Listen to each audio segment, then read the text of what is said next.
Ты какую группу уважаешь? I wanna rock. I wanna rock. I want to rock. I wanna rock.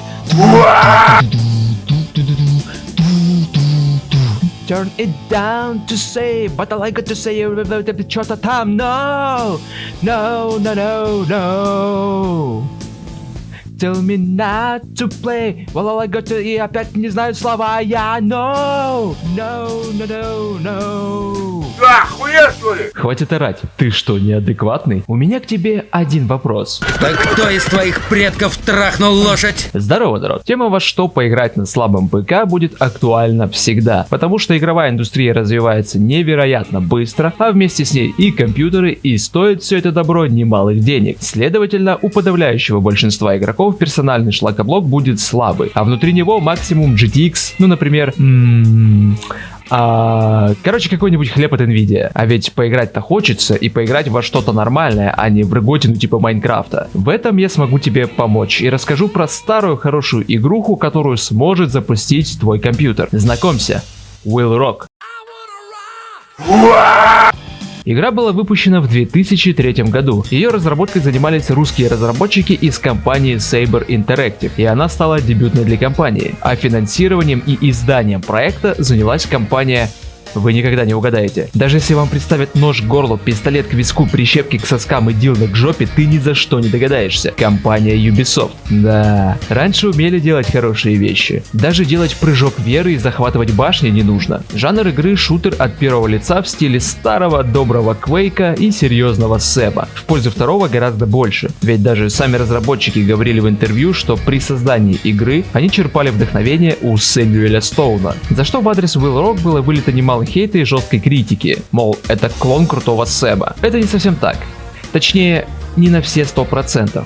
Да, сходств много. События в Сэме происходили в декорациях Древнего Египта, а здесь в греческих декорациях. Все-таки основную концепцию для игры позаимствовали у Serious Sam, но разработчики добавили и свои фишки, чтобы это не было тупым плагиатом. По сюжету мы играем за молодого парня по имени Уилфорд Роквелл. Кстати, название игры — это сокращение его имени. Уилфорд Роквелл, Will Rock. Такая игра слов. Это же гениально! Он отправляется вместе со своей девушкой-археологом и ее отцом Ричардом Хедстронгом в Грецию, где их научные сотрудники приглашают в экспедицию к древнему храму на горе Олимп. По прибытии их сразу встречает научный сотрудник.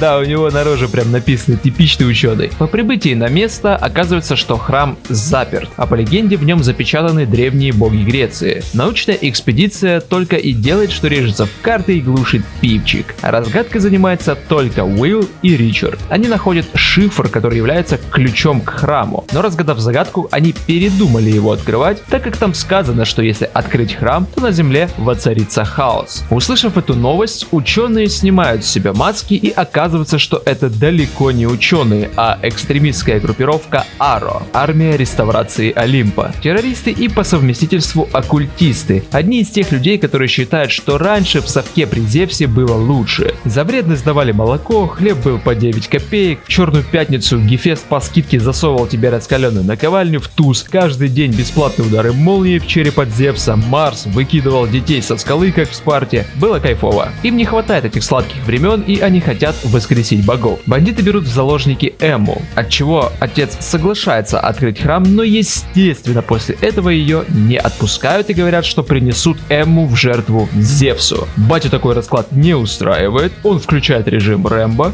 и делает гениальную вещь. Выхватывает пистолет и направляет его на дюжину бандосов, вооруженных калашами. Начинается перестрелка. Почему-то батя проигрывает. Что очень странно. Ведь все преимущества явно были на его стороне. Главный герой долго не теряется и берет с него пример. Выхватывает из его рук пистолет и начинает тоже палить, несмотря на то, что сам сказал, что Ричард истратил все патроны. Он истратил все патроны, но стрелком оказался неважным. Очередной гениальный мув. Хотя, может, он ХСМ прописал. В итоге, что протагонист, что Терры именно в этой ситуации оказываются пиздец косыми. Уилл задевает статую Прометея, та рассыпается, из нее наружу вырывается его голубой пердеж, который рассказывает нам, что его Что за хуйня происходит? Дайте я водички попью, ёбаный рот.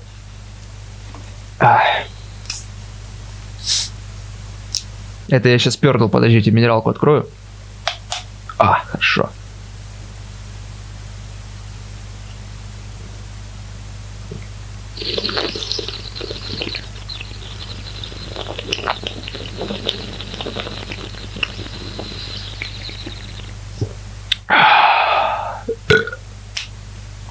Хорошо.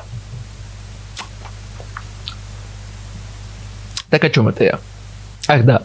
Из нее наружу вырывается его голубой пердеж, который рассказывает нам, что его заточил Зевс на 1000 лет, и он благодарит нас за освобождение. Прометей поведал нам о том, что злодеям никак нельзя позволить освободить богов, ибо они очень злые на смертных за то, что их заточили и хотят отомстить, устроив на земле целую 1000 лет тьмы. Прометей наделяет главного героя частичкой силы титанов, бьет на руке татуху в виде огня, которая впоследствии стала иконкой игры, и еще небольшую тату в виде бабочки на жопе. Но это уже Уилл просто попросил, чтобы было красиво. И вот мы теперь заряженные под солями, то есть под силой титанов, став наконец мужчиной, отправляемся спасать свою самку. На этом сюжет заканчивается. Серьезно. Следующий комикс с сюжетом будет аж в самом конце игры после ластбосса. По ходу игры не будет больше никаких сюжетных рассказов и пояснений. Такое ощущение, что сюжет тут только для галочки, чтобы игрок имел понимание, из-за чего весь замес. Вот только есть нюанс. Террористы из Арро есть только в комиксе. Воевать нам придется какого-то хуя с минотаврами, кентаврами и прочей древнегреческой мифической нечистью. Этих бандитов в игре не существует как противников. Отсюда вывод. Нахуя нужен был этот комикс? Можно было просто без слов сходу заспавнить нас возле храма и погнали. По поводу геймплея.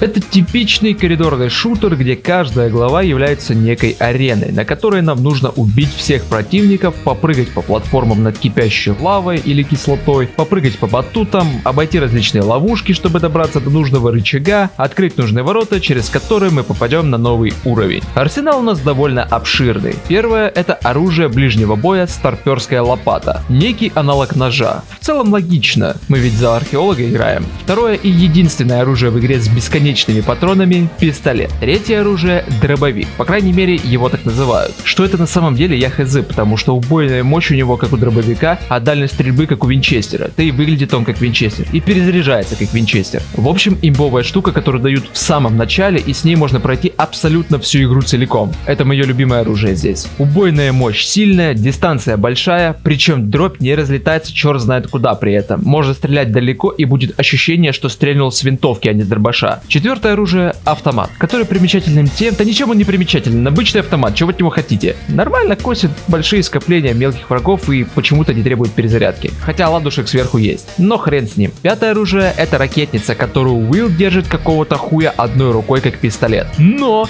ему Прометей дал частичку силы титанов, поэтому окей, закроем на это глаза. Так уж и быть. Ну чё, стреляет ракетами.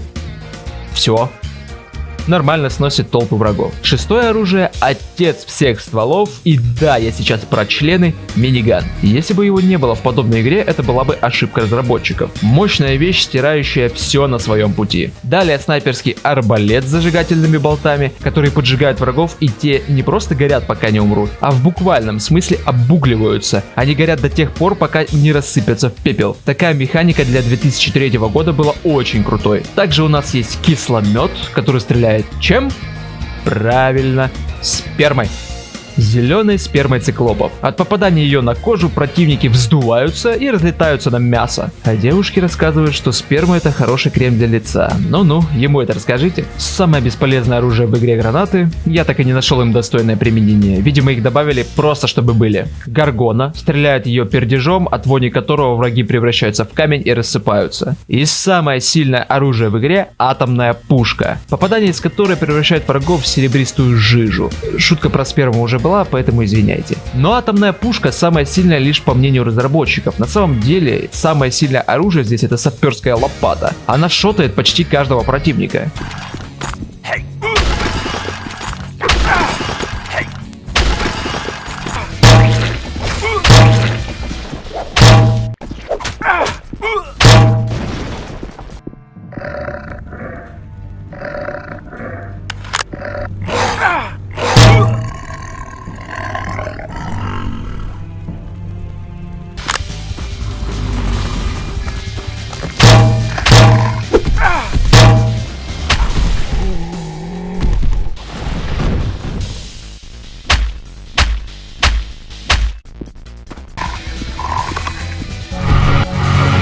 Насилие за мной.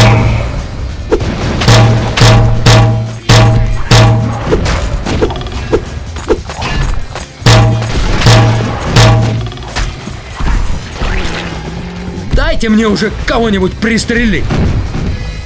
Чё там по балансу? Хотя о каком балансе можно говорить в игре, где с дробаша можно ебашить на 5 километров?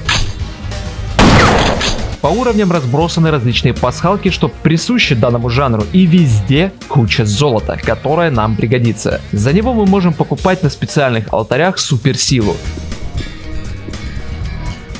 Бессмертие.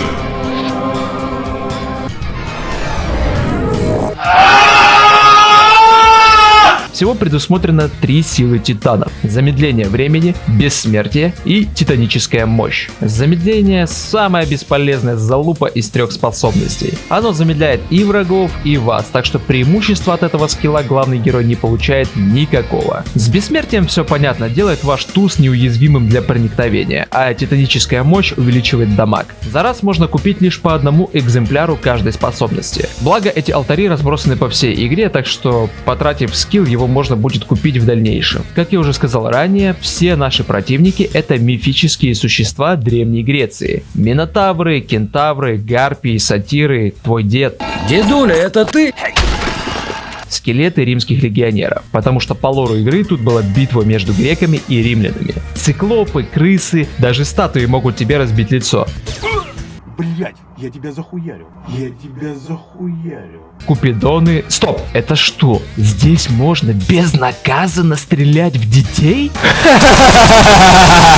В могилу к матери обосрышь. В общем, каких-то суперспособностей у каждого вида противников нет, так что подробно рассказывать про каждого нет смысла. Упомяну только минотавров. Они почему-то работают по принципу гидры. После убийства их кишки превращаются еще в 2 минотавров поменьше. Но если их убить из арбалета, спермомета, в игре написано кисломет, но это кривой перевод. Ох уж эти горе-знатоки языка. Ну вот, или из горгоны. Сгорев дотла, вздувшись от переизбытка кислотной спермы или превратившись в камень и рассыпавшись, они не раздваиваются. Ну и крысы. Они взрываются, как только добегут до вас. Знаю, сразу в голове зазвучало.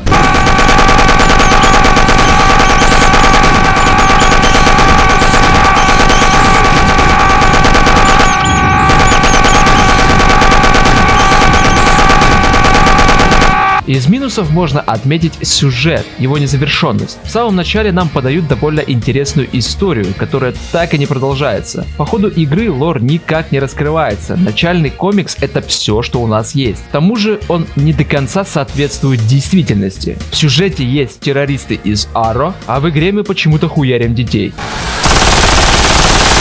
Это, конечно, приятно, но все-таки хотелось бы по сюжету. Второй минус — огромное количество патронов. Неожиданно, правда? В этой игре просто до безобразия огромное количество боеприпасов. Почти всю игру ты будешь ходить чуть ли не с полным боекомплектом к каждому виду оружия. Даже к тому, которым пользуешься регулярно. Тут истратить все патроны практически невозможно, разве что тупо встать и 10 минут стрелять в стену. И я, конечно, понимаю, что обилие пушек сделаны для того, чтобы ими пользоваться, но камон, должна же быть какая-то перчинка в игре, что из-за неэкономной траты пуль они заканчиваются в самый неподходящий момент в лютой мясорубке, и тебе приходится отстреливаться пистолетом, а не миниганом. А уже дальше найти патроны, но тут такого нет. Третий минус — огромное количество золота. Принцип похож на патроны. Золота куча, а тратить его некуда. Да, мы покупаем скиллы на алтарях, но, во-первых, их всего 3, а во-вторых, за раз можно носить лишь 1 заряд. К тому же тратить эти скиллы приходится в основном только на боссах. И крайне редко, когда уж очень много противников, и без бессмертия вам порвут туз. Но в основном арены проходятся без бафов. В итоге заряды скиллов лежат без дела, золото тоже. Нахуй оно надо? Не ясно. Хотя если сделать поправку на то, что игре уже 20 лет, то возникает вопрос, а есть ли у нее вообще минусы? И есть еще кое-что. Это не минус, а скорее разочарование. Will Rock практически исчез из этого мира. Его нет ни в Epic Games, ни в Steam, ни на GOG, ни даже на официальном сторе Ubisoft. Это жесть. Компания, издавшая эту игру, выпилила ее из своего собственного магазина. В итоге вилку раком нельзя купить ни в одном игровом магазине, включая магазин ее издателей. Но, если вы хотите в нее поиграть, то я могу предоставить вам такую новую возможность. Для этого вам нужно вступить в мой телеграм-канал и в комментариях под последним постом написать «Хочу поиграть в Wheel Rock». И тогда я позже выкачу пост с ссылкой на скачивание игры. Ссылка на мой телеграм в описании. В итоге мы имеем добротный мясной шутер, который идеально подходит под вечерний чил. Не надо ломать башку над загадками и головоломками, вдумываться и запоминать сюжет, а просто устроить мясорубку и расслабиться. А учитывая, что игра короткая, тут всего 10 глав, ее можно пройти с залпом за один заход. Рекомендую поиграть. Как именно, я уже сказал ранее. Ссылку на мою телегу найдете в описании. И разумеется, я буду проходить ее на стриме, так что подписывайся на канал, чтобы не пропустить прохождение и выпуски новых интересных видео. Не забудь поставить лайк на это видео, если ты не уебок, написать комментарий со своим мнением о игре, и чтобы пенис вечно стоял, сделать репост этого ролика. Покажи его всем одноклассникам, друзьям, маме и бабуле, чтобы я стал мега популярным. И, конечно же, обругай соседа. Не знаю, как это связано, просто сделай это. Мне будет приятно. Всем пока!